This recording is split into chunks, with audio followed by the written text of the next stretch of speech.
What if I told you that the person you present to the world every single day is not really you? What if every conversation, every social interaction, every carefully curated moment of your life has been nothing more than an elaborate performance, a mask so convincing that even you have forgotten what lies beneath it? Carl Jung, the revolutionary Swiss psychiatrist who mapped the deepest territories of the human psyche, discovered something that would shake the very foundation of how we understand ourselves. He found that most people spend their entire lives living as strangers to their own souls, trapped in what he called the persona, a psychological mask we wear to meet the expectations of society, family, and even ourselves. But there comes a moment, Jung observed, a pivotal point in every person's journey, when the mask begins to crack, when the exhaustion of pretending becomes unbearable, when the soul itself rebels against the imprisonment of false identity. This is the moment you stop pretending to be someone else, and it changes everything. In the next few minutes, you'll discover the 7 unmistakable signs that this profound transformation is beginning in your life. You'll learn to recognize the subtle psychological shifts that indicate your authentic self is finally breaking free from decades of conditioning. Most importantly, you'll understand why this moment, though often terrifying, represents the beginning of the most important journey you'll ever take, the journey back to who you really are. Jung called this process individuation, the gradual integration of the conscious and unconscious aspects of the psyche into a unified whole. But before we can understand this transformation, we must first recognize the prison we've been living in. The first sign that you're ready to stop pretending is what Jung would call the great exhaustion. This isn't the tiredness you feel after a long day at work or a sleepless night. This is a bone-deep weariness that comes from constantly monitoring yourself, editing your words, adjusting your behavior, and performing a version of yourself that feels increasingly foreign. Imagine a method actor who has been playing the same role for so long that they've forgotten their own voice.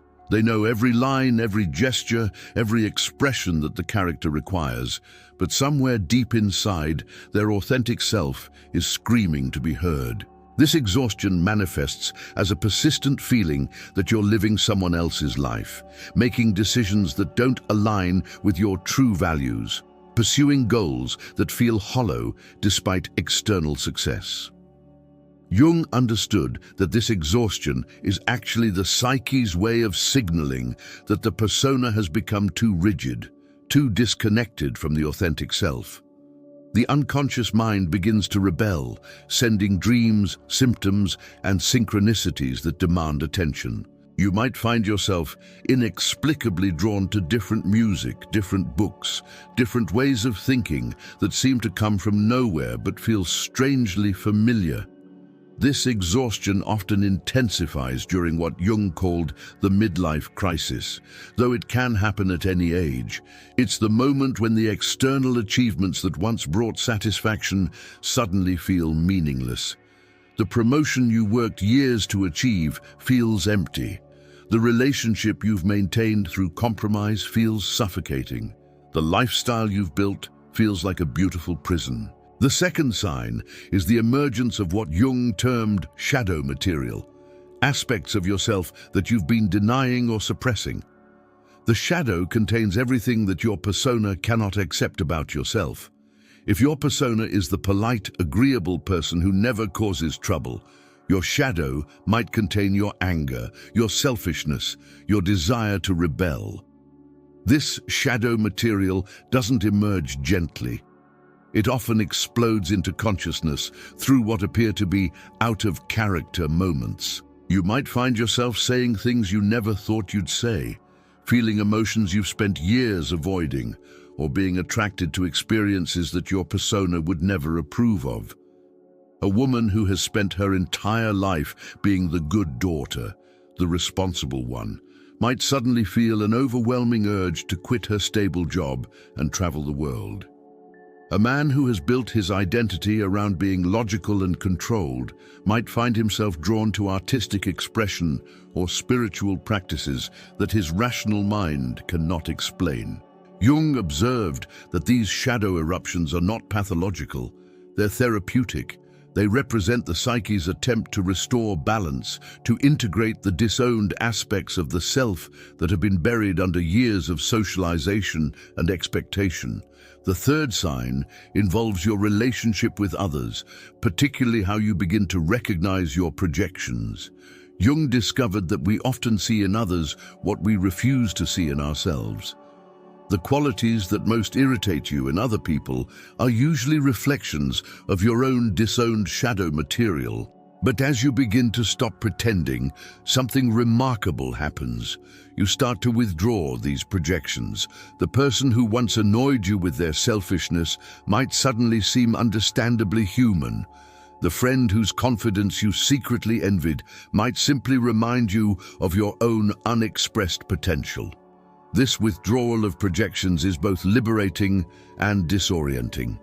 Relationships that were built on unconscious projections begin to shift or dissolve. You realize that you were attracted to certain people not because of who they really were, but because they carried aspects of yourself that you had rejected. Similarly, you may discover that some of your closest relationships were based on playing complementary roles rather than authentic connection. Jung wrote extensively about how we often fall in love with our own anima or animus, the contrasexual aspect of our psyche, projected onto another person. When you stop pretending, you begin to recognize and integrate these projected aspects within yourself, fundamentally changing how you relate to others. The fourth sign is perhaps the most unsettling, the dissolution of your carefully constructed identity. Everything you thought you knew about yourself begins to feel questionable. Your preferences, your beliefs, your goals, even your sense of who you are in relationship to others, all become fluid and uncertain. This phase often feels like death, and in many ways, it is. Jung understood that psychological transformation requires the death of the old self before the new self can be born. This is why he was so interested in alchemical symbolism. The process of turning lead into gold requires the complete dissolution of the original material. During this phase, you might feel like you're losing your mind. The thoughts that arise seem foreign. The desires that emerge feel dangerous or inappropriate. The worldview that once provided stability crumbles, leaving you in what mystics have long called the dark night of the soul. But Jung recognized this dissolution as absolutely necessary for authentic growth. He wrote, "The privilege of a lifetime is to become who you truly are." This becoming requires the courage to let go of who you thought you were supposed to be. The fifth sign involves your relationship with authority and external validation. When you begin to stop pretending, you naturally begin to question the sources of authority you've been unconsciously obeying.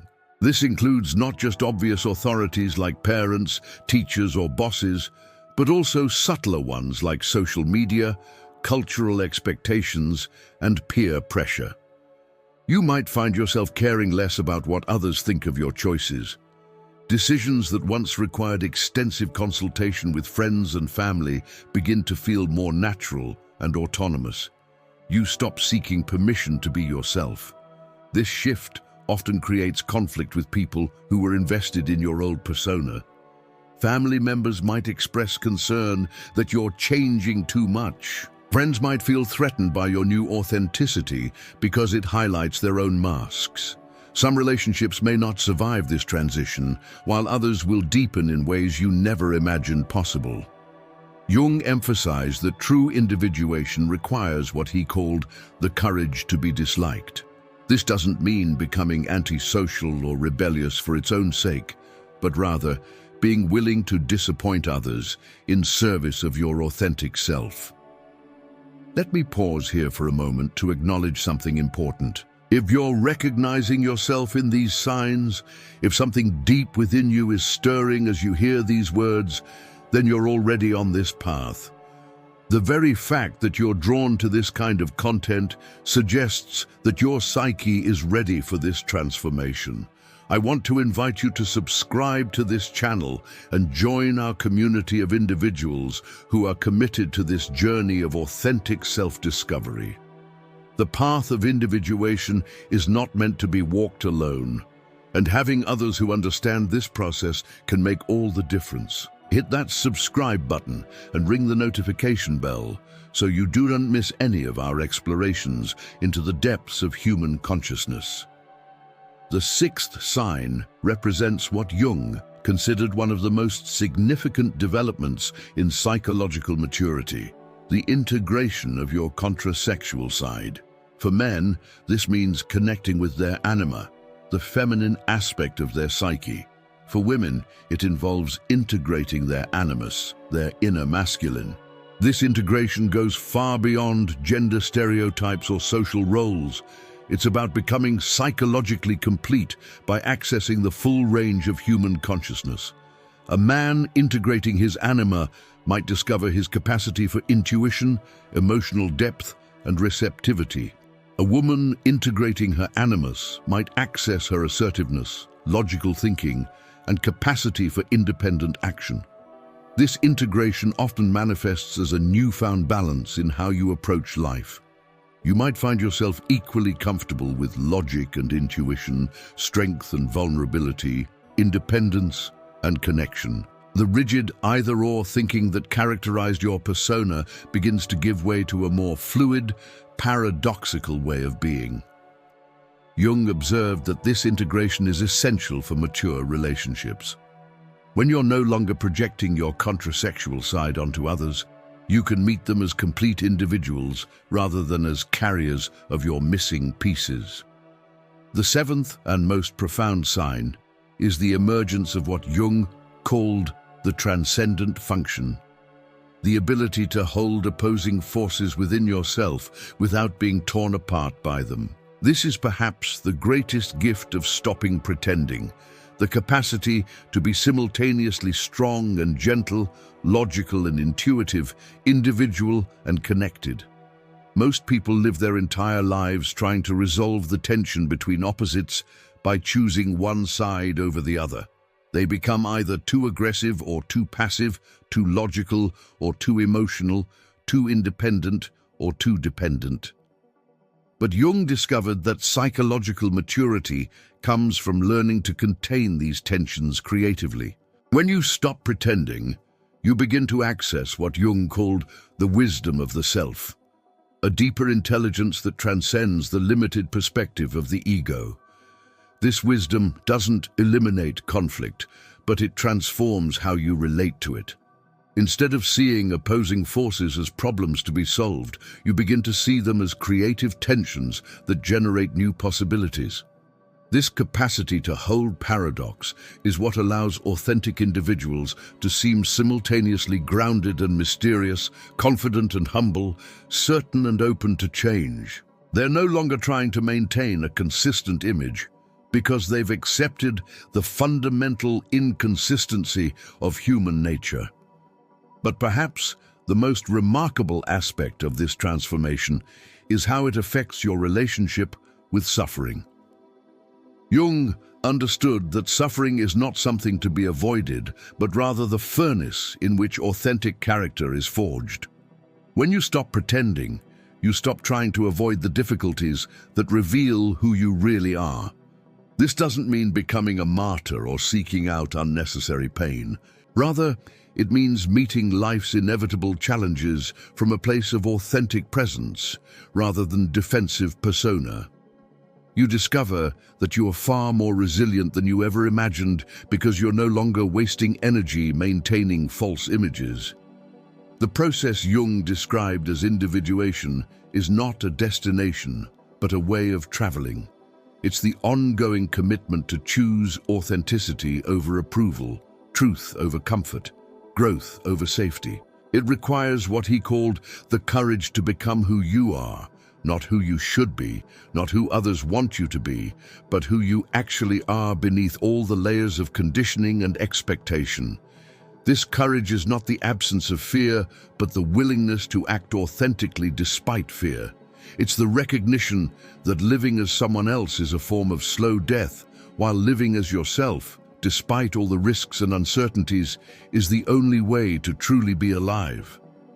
As you begin to recognize these signs in your own life, you might feel overwhelmed by the magnitude of this transformation. The persona you've worn for so long might feel like the only identity you know. The thought of letting it go might trigger intense anxiety about who you'll be without it. Jung understood this fear intimately. He wrote about his own process of individuation, including periods of profound disorientation and uncertainty. He knew that the journey back to authentic selfhood is not for the faint of heart. It requires what mystics have always known, the willingness to die before you die. But Jung also discovered something that should give you tremendous hope. He found that the authentic self that emerges from this process is not fragile or incomplete. It doesn't need constant validation or protection because it's rooted in something deeper than social approval or external achievement. It's connected to what he called the self, the archetypal image of wholeness that exists within every human psyche. This self is not something you need to create or achieve. It's something you need to remember and uncover. It's been there all along, waiting beneath the layers of pretense and performance. Every moment of exhaustion with your false self, every shadow eruption, every withdrawal of projection, every questioning of authority is actually yourself calling you home. The journey of stopping pretending is ultimately a journey of coming home to yourself. It's the recognition that you are not your roles, your achievements, your relationships, or even your thoughts and emotions. You are the awareness that observes all of these things, the consciousness that remains constant through all the changes of life. This recognition brings with it a profound sense of relief. You realize that you don't have to maintain the exhausting performance anymore. You don't have to have all the answers or present a perfect image to the world. You can simply be human, with all the beautiful messiness that entails. But this journey also brings responsibility. Once you begin to see through the illusion of the persona, you can't unsee it. You become responsible for living with greater authenticity, even when it's difficult. You become responsible for continuing to grow and integrate new aspects of yourself as they emerge. Jung emphasized that individuation is not a selfish process. As you become more authentic, you become more genuinely available to others. Your relationships become deeper because they're based on truth rather than mutual pretense. Your work becomes more meaningful because it's an expression of your authentic nature rather than an attempt to prove your worth. Most importantly, you begin to contribute to the collective healing of humanity. Jung believed that as individuals become more conscious and authentic, they contribute to the evolution of human consciousness itself. Every person who chooses authenticity over conformity, truth over comfort, growth over safety, is helping to create a world where others can do the same. The moment you stop pretending to be someone else is not the end of difficulty or the beginning of a perfect life. It's the beginning of a real life, with all the challenges and uncertainties that realness entails. But it's also the beginning of genuine joy, authentic connection, and the deep satisfaction that comes from living in alignment with your true nature. As you continue on this journey, remember that it's not a race or a competition. There's no timeline for authenticity, no standard against which you need to measure your progress. Your path of individuation is as unique as you are, and it will unfold in its own timing and in its own way. Trust the process, even when it feels chaotic or uncertain. Trust that your psyche knows what it's doing, even when your conscious mind cannot understand. Trust that every step away from pretense is a step toward the life you were meant to live. The signs I've shared with you today are not just observations, but invitations. They're invitations to pay attention to what's stirring within you, to honor the parts of yourself that have been suppressed, to question the authorities you've been unconsciously obeying, and to begin the sacred work of becoming who you really are. Jung once wrote, "The most terrifying thing is to accept oneself completely." But he also knew that this terrifying acceptance is the gateway to authentic life. It's the price of admission to the realm of genuine being, where masks are no longer necessary and pretense is no longer possible. Your authentic self is not waiting somewhere in the future to be discovered. It's here now, beneath whatever persona you're wearing as you hear these words. It's the part of you that recognizes truth when you hear it, that feels stirred by the possibility of greater authenticity, that knows there's more to life than the roles you've been playing. This is your invitation to begin listening to that deeper voice, to start honoring those stirrings of authenticity, to take the first steps on the journey back to yourself. The moment you stop pretending to be someone else is the moment your real life begins. The world needs who you really are, not who you think you should be. Your authentic presence, your genuine voice, your real gifts are exactly what's missing from the collective human story. By having the courage to be yourself, you give others permission to do the same. So take a deep breath, feel your feet on the ground, and ask yourself, what would it feel like to stop pretending, even for just a moment? What would it feel like to let down your guard, to speak your truth, to act from your authentic center? That feeling, that stirring of possibility, that sense of coming alive, that's yourself calling you home. That's the beginning of the most important journey you'll ever take. That's the moment everything changes.